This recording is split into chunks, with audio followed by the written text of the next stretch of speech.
신명기 6장 1절로 9절에 있는 말씀 다 찾으셔서 우리 교독하겠습니다. 제가 먼저 1절 말씀 받들어 읽겠습니다. 신명기 6장 1절로 9절에 있는 말씀 앞에 화면을 참고하셔도 좋겠습니다.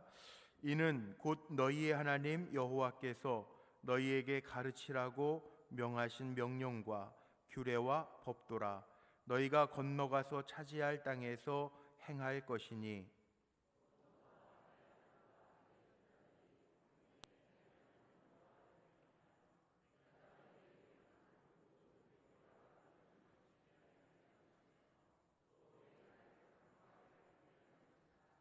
이스라엘아 듣고 삼가 그것을 행하라. 그리하면 내가 복을 받고 내 조상들의 하나님 여호와께서 내게 허락하심 같이 젖과 꿀이 흐르는 땅에서 내가 크게 번성하리라.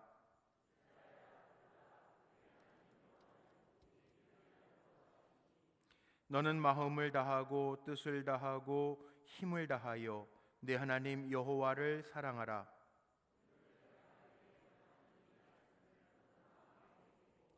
내 자녀에게 부지런히 가르치며 집에 앉았을 때에든지 길을 갈 때에든지 누워 있을 때에든지 일어날 때에든지 이 말씀을 강론할 것이며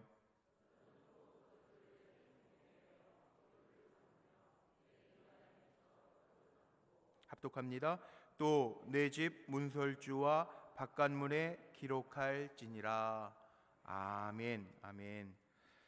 예, 오늘 읽은 말씀 가지고 우리 교회 소속 목사님인데 우리 전진수 목사님 그리스도인의 가장 중요한 본질이라고 하는 제목으로 하나님의 말씀 전해주시겠습니다. 다시 한번 반갑습니다. 오늘 말씀을 통해서 함께 은혜를 나누는 시간이 되었으면 좋겠습니다. 방금 저희들이 함께 읽었던 우리 신명기 6장 1절부터 9절의 말씀의 배경을 먼저 잠시 함께 나누고 또 말씀을 시작했으면 좋겠습니다. 이 함께 읽었던 본문의 배경은 모세가 출애굽을 한 이후에 2세대들에게 약속의 땅에 들어가기 전에 앞서 마지막으로 다음 세대들에게 전달하는 그 당부의 말씀, 사랑의 권면, 가르침의 이야기가 됩니다. 그리고 다른 한편으로는 모세가 이제 죽음을 앞두고 죽기 전에 유언이라고까지는 할 수 없지만 마지막으로 다음 세대들에게 전달해주는 사랑에 담긴, 진실함이 담긴 어떤 그 고백의 내용입니다. 그래서 이 배경들을 다 알고 계시겠지만 모세가 그 누구보다도 이집트에서 노예로 살던 이스라엘을 데리고 나와서 하나님이 약속하신 땅에 들어가고자 간절히 소망했지만 안타깝게도 이스라엘 사람들의 불순종으로 인하여서 약속하신 땅을 눈앞에 두지 못하고 자신은 들어가지 못하지만 다음 세대들이 들어가는 세대들에게 그 안에 들어가서 어떻게 살아가야 되는지를 전하고 있는 상황입니다. 근데 다들 아시고 또 생각을 많이 하셨던 그 내용이겠지만 이 모세가 그러한 마음을 가지고 전달하는 그 모세의 그 심정을 생각해 본다면 사실 모세가 그 르비딤이라는 곳에서 하나님이 바위에 명령하여서 물이 나오도록 말씀하셨는데 자신의 어떠한 그 좀 멋진 모습을 보이기 위해서 지팡이로 그 2번을 치는 행위를 하였기 때문에 그것으로 인하여서 약속된 땅에 들어가지 못했던 모세의 잘못도 있었지만 사실은 이스라엘 백성들이 만약에 순종을 하였다면 40년 동안 광야에서 헤매지 않고 그 땅에 들어갈 수 있었기 때문에 분명 모세의 잘못도 있었지만 이스라엘 백성들의 불순종으로 인하여서 사실 조금은 억울하게 들어가지 못했던 모세의 상황이 되었습니다.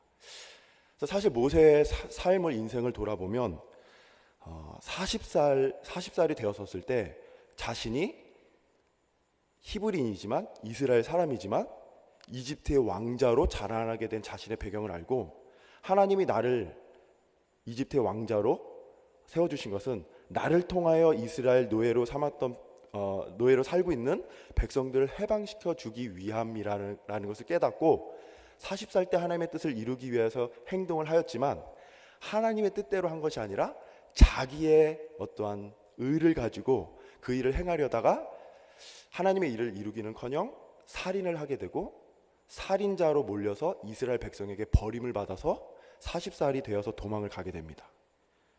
그리고 다른 나라의 땅에서 만난 십보라의 집에서 양을 치며 살았는데요. 대릴사위처럼 살았는데요. 지금의 시대로 설명을 한다면 간혹 가다가 이 아내가 약국을 운영하는 그 아내에게 결혼해서 살기를 원하는 사람이 있습니다. 쉽게 말해서 약국을 운영하고 본인은 아침에 일어나서 샷다를 올려주고 끝나면 샷다를 내려주고, 아니면 장인어른이 조금 큰 병원을 하게 되면 그곳에 가서 그냥 아내가 하는 일들 이렇게 뒷바라지 하면서 대릴사회 같은 그런 일을 하면서 40년을 살았습니다. 40년 동안 이집트의 왕자로 지내다가 하루아침에 살인자로 되어서, 그 당시 때 가부장적인 사회였는데 지금도 한국도 약간 가부장적인 남성 우월주의인 그런 것이 아직 남아있는데, 아무것도 하지 않고 정말 무능력하게 그냥 장인어른의 양이나 치며 40년 동안 그렇게 살아가게 됩니다. 그렇게 좀 어떻게 보면 나의 인생은 끝났다, 살인자가 되어서 40년 동안 아무것도 하지 않고 광야에서 40년을 살다가 80살이 되었을 때 하나님이 극적으로 나타나서 너를 통하여 이스라엘 내가 계획했던 아브라함에게 주었던 약속을 성취할 것이다 라는 말씀을 해주시고, 실제로 모세를 통해서 여러 가지 기적을 통해서 이스라엘 백성들이 사실 정상적인 이집트 왕들이라면 뻔하게 자기 나라에서 노예를 하고 있는 사람들을 보내줄 리가 없습니다. 그렇게 완악한 이집트 왕들에게 여러 가지 그 재앙들을 보여주시고 기적을 보여주셔서 정말 기적같이 모세가 그들을 데리고 정말 꿈만 같은 이집트를 탈출해 내어서 이제 하나님이 명령하시는 가나안 땅, 약속의 땅까지 이집트로부터 그곳까지만 가면 되는 거였었습니다. 근데 실제로 이집트에서 하나님이 명령하신 곳까지가 거리가 멀었을까요? 멀지 않았을까요? 이게 대화하는 형식이 조금 이게 어색한 저는 이렇게 대화를 좀 자주 하는데, 멀었을까요? 멀지 않았을까요? 별로 그렇게 멀지 않았습니다. 그냥 물론 걷는데 오래 걸렸지만 한 몇 개월이면 갈 수 있는 거리였는데요. 그곳에 들어가기까지 얼마가 걸렸을까요? 40년이 걸렸습니다. 그러니까 40년이라는 이 횟수가 모세한테는 지긋지긋했을 것 같아요. 40년 동안 장인어른 양떼를 그냥 광야에서 치고, 그 다음에 하나님이 나타나셔서 기적처럼 이스라엘을 이끌고 이제 가기만 하면 되는데, 이스라엘 백성들이 완악하여져서 이집트에서 섬기던 금송아지 우상들을 섬기는 그 습관을 버리지 못하고, 모세가 잠깐 십계명을 받으러 올라간 사이에 금송아지를 만드는 일도 하고, 이제 약속된 땅에 갔더니 거기 있는 사람들이 막 몸도 좋고 무기도 좋고 이러니까 그 수많은 기적을 보았음에도 우리가 저기 들어가지 못한다는 불순종을 해서 결국 모세는 잘못이 없었죠. 그 이스라엘 백성들로 인해서 또 다른 40년을 광야에서 떠돌이 생활을 하게 되었던 겁니다. 억울하겠습니까? 억울하지 않겠습니까? 하도 이스라엘 백성이 그 광야에서 말을 듣고 불순종을 계속 반복하니까 하나님이 한 번은 어떻게 하셨죠? 모세에게 내가 더 이상 못 참겠다. 더 이상 저 백성들은 내가 약속했던 땅에 들어가서 살 만한 거룩한 백성이 아니야. 몇 번이고 얘기했지만 하나님의 뜻을 따르지 않은 그 백성들에게 노하셔서 하나님이 참고 인자하심이 있으셔서 하나님이 도대체 안 되겠다. 모세야 잠깐 비켜라. 그 백성들 다 죽이고 다시 너의 자손으로부터 다시 시작해서 나의 백성을 다시 시작하겠다라고 이야기를 하죠. 그때 모세가 어떻게 하죠? 하나님 그거 너무 좋은 생각입니다. 저의 자손을 통해서 하신다니. 보통 저희면 그렇게 하겠죠. 저 같아도 그렇게 했을 것 같아요. 그런데 모세는 그렇게 하지 않고요. 하나님이 참으십시오. 만약에 하나님이 지금 여기서 모든 이스라엘 백성을 죽이시면 하나님의 명예가 훼손됩니다. 그 이집트 땅에서 하나님이 그 백성들 자신의 백성이라고 구원을 하신다고 해서 다 나왔는데, 이곳에서 그냥 무지막지하게 다 죽게 된다면 하나님을 다른 사람들이 뭐라고 이야기를 하겠습니까? 라고 하면서 모세가 엎드려서 맞고 그 백성들을 보호하게 됩니다. 그럼에도 불구하고 이스라엘 백성들이 계속 불순종하고 심지어 어떻게 하죠? 모세 보고 너만 하나님의 음성을 듣니? 너만 하나님의 지도자니? 그리고 너가 율법에서 이방 여인과 결혼하지 말라고 하나님이 가르치셨다 해놓고 너 아내가 우리나라 유대인 아니, 이런 반역 아닌 반역을 하게 되지 않습니까? 그런 상황 가운데 보통의 사람 같았으면 원망의 마음이 들고 정말 그 백성들을 사랑하려는 마음이 없었을 텐데, 모세는 끝까지 그 백성들을 사랑하는 마음으로 다음 세대들에게, 자신은 들어가지 못하지만 정말 들어가고 싶은 곳에 자신은 들어가지 못하지만 다음 세대들이 그 약속의 땅에 들어가서 하나님의 뜻대로 살아가야 하는 방법대로 어떻게 해야지 그 하나님과 살아갈 수 있는지를 정말 간절한 마음으로 전하는 내용이 바로 오늘 본문의 내용인 것입니다. 그래서 여러분, 그 나라가 형성되기 위해서 세 가지 조건이 있습니다. 혹시 어떤 거가 필요한지 아실까요? 첫 번째, 사람들이 필요하죠. 그래서 야곱의 12아들들이 요셉을 통하여서 이집트 근처로 가게 된다면 성경에는 계속 낳고 해서 하나님이 이 백성을 이룰 만큼 기다리셨다가 하나님의 백성을 이룰 때가 되니까 모세를 통해서 데려 나오죠. 그 다음에 필요한 게 뭘까요? 사람들이 살 수 있는 땅이 필요합니다. 근데 땅이 필요하기 전에 뭐가 하나 더 필요한데요, 법이 필요합니다. 백성과 법과 땅이 필요한 거예요. 그래서 백성이 많아지고, 그래서 하나님이 이스라엘 백성을 이집트에서 데리고 나오는데 첫 번째 한 일이 뭐였을까요? 법을 주신 거예요. 시내 산에서 모세가 있고 하나님이 어떻게 살려고 하는지를 가르쳐주고 그 내용을 이스라엘 백성들에게 전합니다. 이집트에서 나오자마자 전했던 그 법들의 내용을 정리한 것이 레위기예요. 어떻게 하나님 앞에 예배드려야 할지. 레위인들이 사실 쉽게 말하면 저하고 공성원 목사님, 여기 계신 목사님들 약간 예배를 드리는 그 찬양인도 해주셨던, 그러니까 하나님 앞에 예배드릴 수 있는 사람들이 어떻게 하나님 앞에 정결하게 예배드릴 수 있는지를 정리해 놓은 것이 레위기입니다. 그리고 그 레위기를 통하여서 그 방랑하는 그 곳에서 살아가면서 어떻게 하나님 뜻대로 살아갈 수 있는지가 기록한 게 레위기고요. 신명기는 뭘까요? 신명기는 다시 새롭게 명령하다라는 뜻인데요, 40년이 지났잖아요.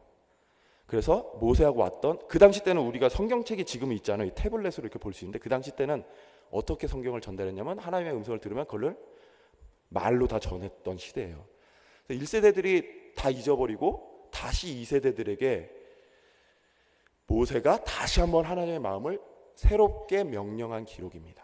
근데 40년이 지나고 그 레위기와 다르게 신명기가 조금 다른 상황이었던 것은, 레위기는 조금 이렇게 돌아다니면서 제사 드리는, 그래서 그때는 이렇게 텐트가 있었죠. 성막이 있었잖아요. 그래서 텐트 가다가 하나님이 여기 쓰라고 그러면 거기다가 딱 맨 먼저 성막을 짓고 거기서 예배드리고, 그래도 다시 또 텐트 치고 이렇게 지냈잖아요. 그러니까 방랑하는 사람들을 위한 레위기였다면, 신명기는 이제 하나님 명령하신 약속된 땅에 들어가서 정착해서 살아가는 사람들에게, 쉽게 말해서 들어가서 이웃 사람들하고 만약에 싸움이 일어나면 어떻게 하고, 내가 실수로 이웃 사람의 재물을 뭐 죽이게 되면 어떻게 되면, 이런 하나님의 뜻대로 어떻게 살아가야 될지, 그러니까 하나님의 백성으로서 살아가야 될 구체적인 하나님의 백성으로 살아갈 법들, 대한민국 사람들이라면 있어야 할 법처럼 하나님의 백성으로 살아갈 하나님의 법들을 레위기와 신명기를 통해서 하나님이 주신 겁니다. 그렇기 때문에 제가 이게 성sak을 해서 성경을 쭉 보니까요, 구약에서 레위기가 신명기가 노른자더라고요.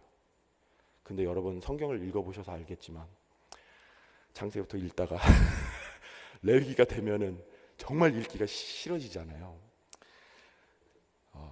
사실 저도 읽기가 좀 힘듭니다. 그래서 레위기하고 신명기가 정말 읽기가 어려운데요, 그 레위기와 신명기의 핵심이 되는 내용을 제가 오늘 전달해 드리려고 합니다.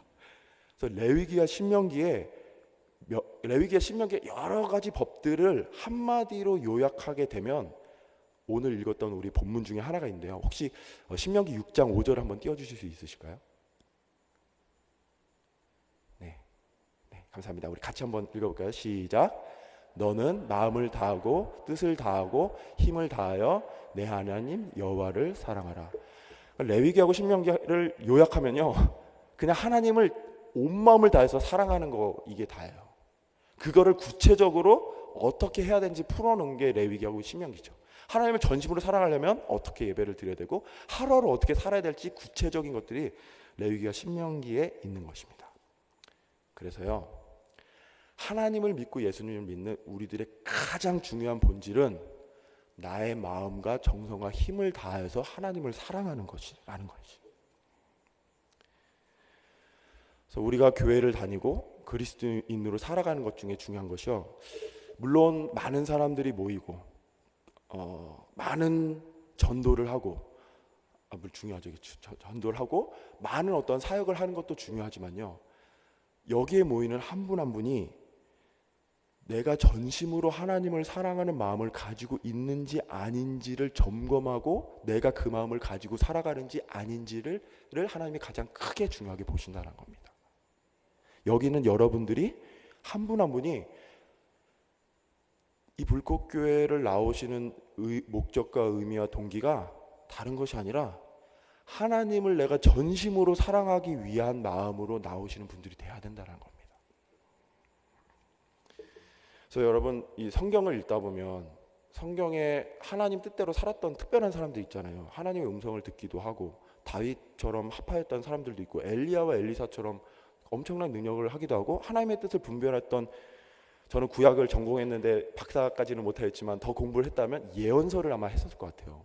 근데 제가 그 관심이 있었던 게 어떻게 이 사람들은 하나님의 말씀을 그렇게 클리어하게 알 수 있을까? 그게 너무 부러운 마음이 들었던 거예요. 그래서 성경을 읽으면서 그러한 사람들을 읽게 됐었을 때 저는 속으로 나는 저 사람들보다 더 하나님한테 가까운 사람이 되고 싶다는 마음을 갖습니다. 여러분들은 어떠세요?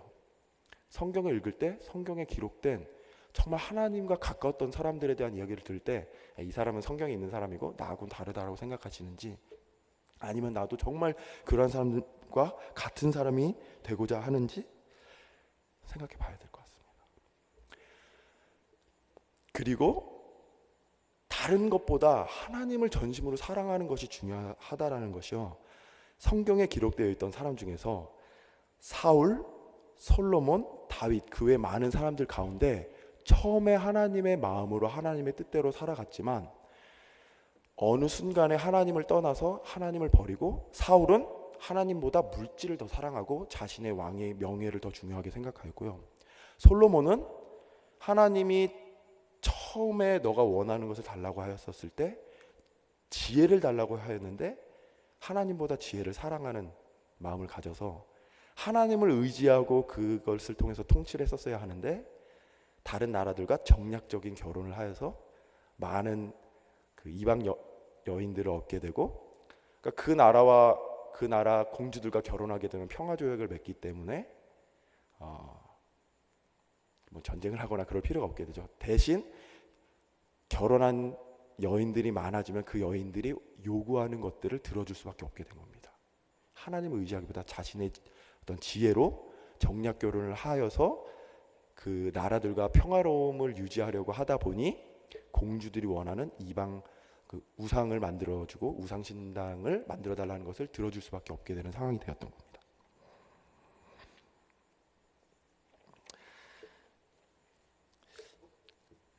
그래서 오늘의 본문의 내용에서 모세가 다음 세대들에게 다른 것, 하나님을 하는 것이 거대한 나라를 만들고 큰 민족을 만들고 많은 일들을 하는 것보다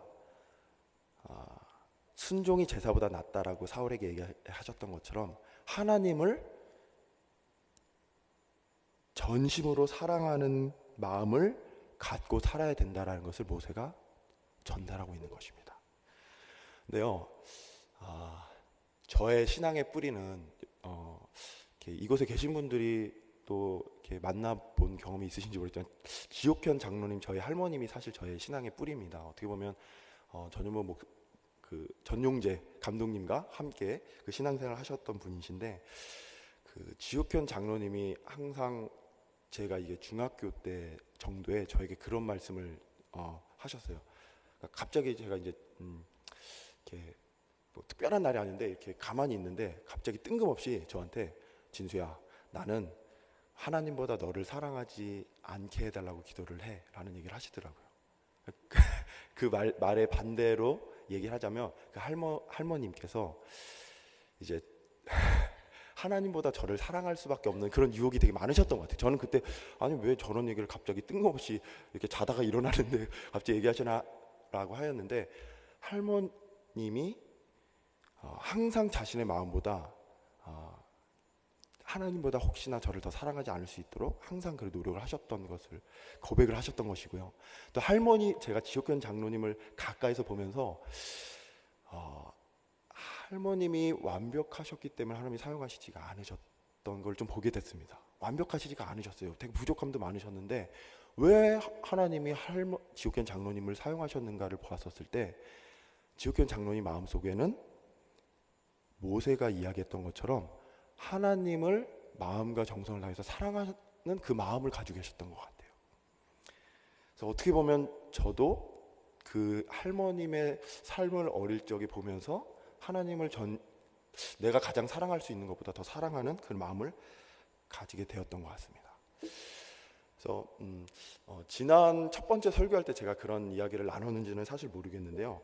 제가 사실은 지금은 이곳에서 이렇게 설교를 하고 있지만 그 젊은 시절에는 그렇게 별로 상태가 좀 좋지 않았습니다. 신앙적인 상태가 그렇게 좋지 않았는데, 아마 그 상태가 좋지 않았을 때 공성은 담임 목사님이 아마 한번 저를 만나시지 않으셨을까 그렇게 생각하는데, 그 할머님이 기도를 하시고 또 부모님이 저를 목회자가 되고자 하셔서 그냥 고등학교 졸업하고 부모님이 원하셔서 감리교 신학대학교를 진학을 했는데요. 당시에 제가 그 감리교 신학대학교에서 공부하는 학업과 신앙적인 부분을 소화할 수 있을 만한 그런 성숙함이 없었던 것 같습니다. 그래서 그 감신을 졸업하고 제가 제 스스로를 보았었을 때 제가 목회자를 될 수 있는 사람이 아니라고 생각을 했었어요. 아마 저 뒤에 앉아 계시는 그 김유나 목사님도 제가 저의 그 대학교 시절을 잘 알고 있는데, 스스로 제가 목회자가 될 수 없다는 생각이 가장 컸고요. 두 번째로는 솔직하게 말해서 지옥교회 장로님의 그 배경을 벗어나고 싶었습니다. 전진수가 아니라 지옥교회 장로님의 장손, 전용범 목사의 아들, 전용재 목사님의 조카, 이러한 것에서 너무 벗어나고 싶었어요. 그래서 그 도피처로 결정한 것이 드럼으로 유학을 가는 거였었습니다. 그래서 드럼으로 유학을 가는 비행기 안에서 이렇게 하나님 앞에 속으로 고백을 했겠죠. 하나님, 1년만 그냥 드럼을 하겠습니다. 1년만 드럼을 하겠습니다. 라고 얘기를 하고, 사실 목회자는 내가 할 수 없다. 목회자로 도망가야 되겠다는 마음이 있었지만 마음속 깊은 곳에서 그래도 언젠가 나는 목회자로 돌아가야 되라는 생각이 있었고, 두 번째로는 한국으로 돌아가서 하나님이 나에게 주신 일을 이루어야 된다는 것이 그 안에서도 있었던 것 같습니다. 그래서 미국에 가서 이제 유학생활을 하면서 이제 주변 사람들이 물어보게 되죠. 어떻게 왔냐? 그럼 드럼 한 1, 2년 하러 왔습니다. 그러면 그거 모든 사람들이 다 그렇게 얘기해. 한 미국에서 1, 2년 살다 보면은 마음이 변할 거야. 얘기를 하더라고요. 근데 그 마음이 10몇 년이 지났는데 변하지 않더라고요. 14년이 지났는데 변하지가 않더라고요. 물론 미국이 더 좋습니다. 살기는. 그리고 태빈이, 예빈이가 살기는 더 좋습니다. 놀 곳도 많고요. 조금만 타고 가면 디즈니월드 나오고요. 네, 모든 것들이 더 살기가 좋았지만 마음속 깊이 하나님께서 저를 한국으로 부르신다라는 생각이 있었습니다. 그것과 동시에 또 하나 마음속에 있었던 것은 내가 한국에 돌아가서 젊은이 세대, 다음 세대를 위해서 하나님이 나를 통해서 무엇을 하실 거라는 어떤 막연한 생각이 있었어요. 근데 그것이 실현화가 되었던 것이, 제가 사역했던 모든 사역이 다 젊은이 사역이었어요. 청년들 사역들이었어요. 첫 번째, 제가 사실 그때도 계속 드럼을 쳤었죠. 계속 드럼을 1년만 한다고 약속해놓고 가서 몇 년을 했을까요? 1년만 안 하고 드럼을 하다가 좀 잘 돼가지고 드럼을 하다가 이제 동양성격교회에서 드러머가 되고 막 활동을 하다가 일랜드 교회라는 PCA 장로교단으로 드러머로 가게 됩니다. 근데 그곳에서 정말, 거기도 아마 저희 불꽃교회 사이즈였어요. 근데 갑자기 그 한인 유학생 청년부에서 드럼을 치고 있었는데 담임 목사님이 저에게 갑자기 찾아오셔서 뜬금없이 담당 전도사를 해달라는 겁니다. 그 청년부를요. 근데 여러분 만약에 이 찬양팀에 다른 교단에서 장로교에서 신학교를 졸업하는데 드러머로 온 분이 있었어요. 근데 갑자기 목사님 그분을 여기 청년부 담당 전도사로 세우시는 것이 좀 쉬울까요? 쉽지 않을까요? 쉽지 않습니다. 그 당시 제가 설교도 한 번도 해본 적 없고 사역적인 배경도 없었고 그 교회에 장로교 목사님들 중에서도 막 박사 학위를 받아서 막 논문으로 청년 사역 그렇게 내신 분들이 있었는데 제가 그래서 덜컥 사역이 되면서 하나님이 정말 나를 통해서 더 이상 기다리지 못하고 하게끔 하셨다라고 생각을 하게 됐습니다. 그 첫 번째 사역이 그 일랜드 교회에서 했던 것이고요. 두 번째 사역은 이제 제가 회개를 하고 다시 내가 감리교단에서 사실은 감리교단에서 벗어나고 싶었습니다. 아버님과 할머니 때문에. 그렇지만 내가 감리교단에서 태어난 것, 기도원의 영성의 집안에서 태어난 것은 이것도 하나님이 나에게 부르심이라는 것을 깨닫게 되었던 것 같아요. 일랜드 교회에서. 그러면서 다시 감리교단으로 돌아가겠다라는 결심을 하고 이제 켄터키에 있는 에스베리 신학대학교에서 공부를 시작합니다. 그래서 그 공부를 하면서 신시내티 사역을 하게 되는데 거기서도 청년 사역을 하게 되었습니다. 그래서 그 청년 사역을 하고 그 이후에 공부를 다 마치고 한국으로 돌아올 계획을 하고 있었던 시기에 그러니까 보통 미국에서 태어난 아이들이 한국에 와서 일반 학교에 들어가서 적응할 수 있는 마지노선이 혹시 몇 살인지 혹시 알고 계시나요? 목사님? 네? 중학생인가요? 제가 주변 분들에게 한국으로 오신 분들 듣기로는 초등학교 3학년이라고 했고요. 전승수 목사님이 한국에 몇 살 때 왔을까요? 딱 3학년 때 왔습니다.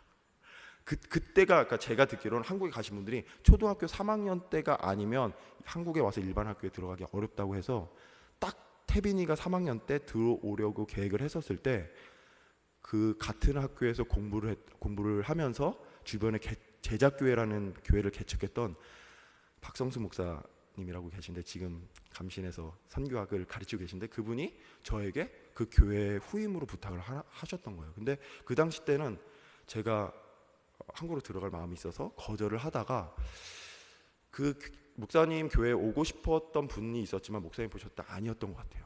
그래서 계속 미루다 한국에 들어가기 이제 한 달밖에 남지 않았는데도 아직도 찾지를 못한 거예요. 그러니까 개척한 교회니까 한인 청년 유학생만 20명 있는 교회였던 겁니다. 어른 한 분?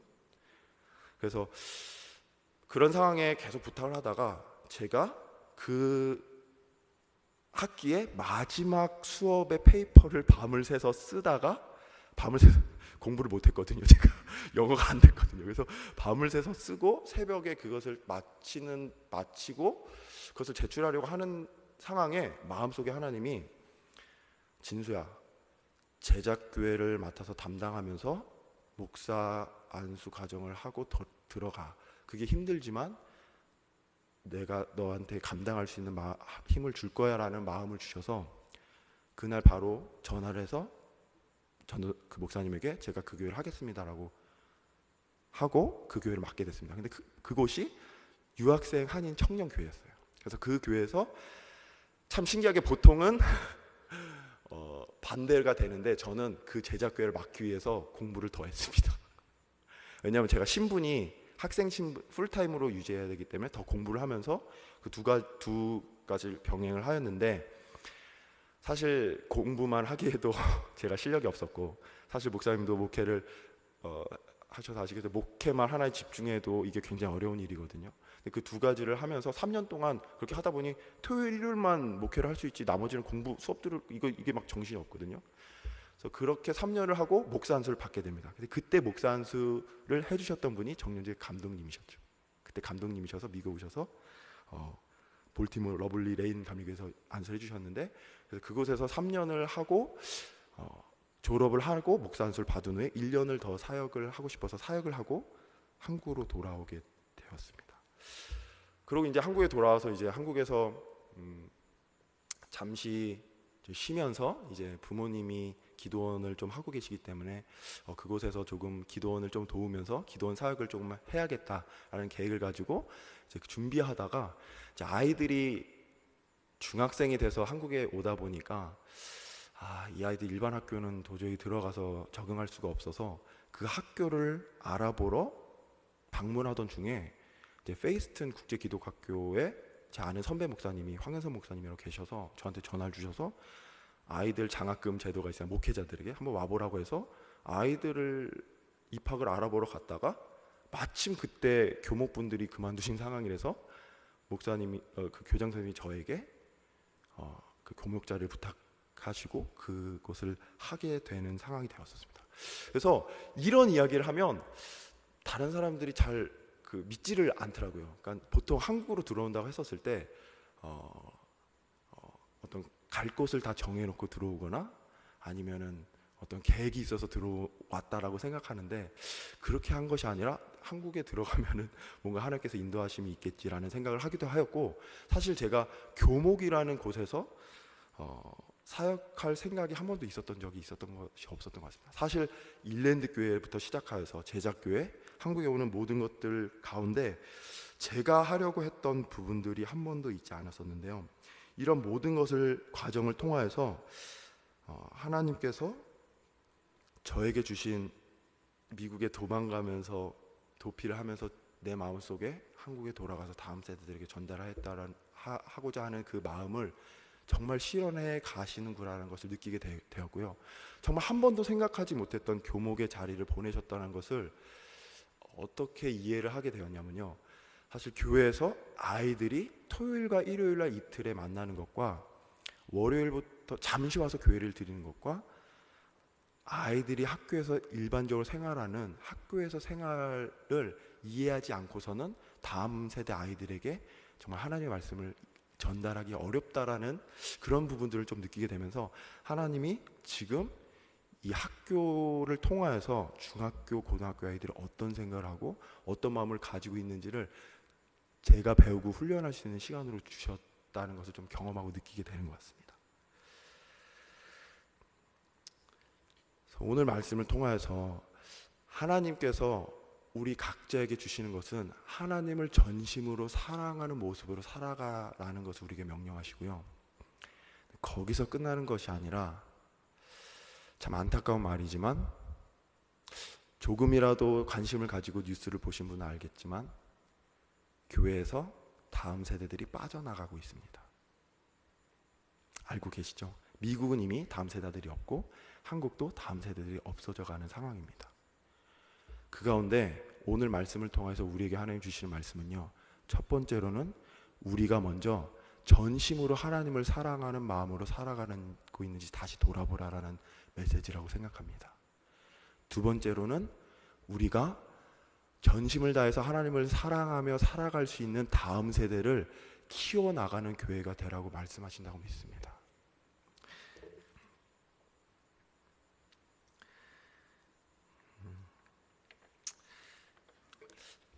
그 학교에서 중학교, 고등학교 아이들 보면서요, 이제는 시대가 참 달라진 것 같습니다. 저희 때 그 양평 대한수도원에서 불꽃 집회 같은 걸 하게 되었었을 때, 그때는 목사님이 이야기하는 것에 대해서 일방적으로 어떤 이런 메시지를 듣는 시기라면요, 이제는 아이들은 본인이 이해가 안 되면, 이성적으로 생각이 안 되면 받아들이지 않습니다. 그리고요, 미국에 있었을 때 신기한 현상 중에 하나가, 많은 그 미국에서 자란 한인 그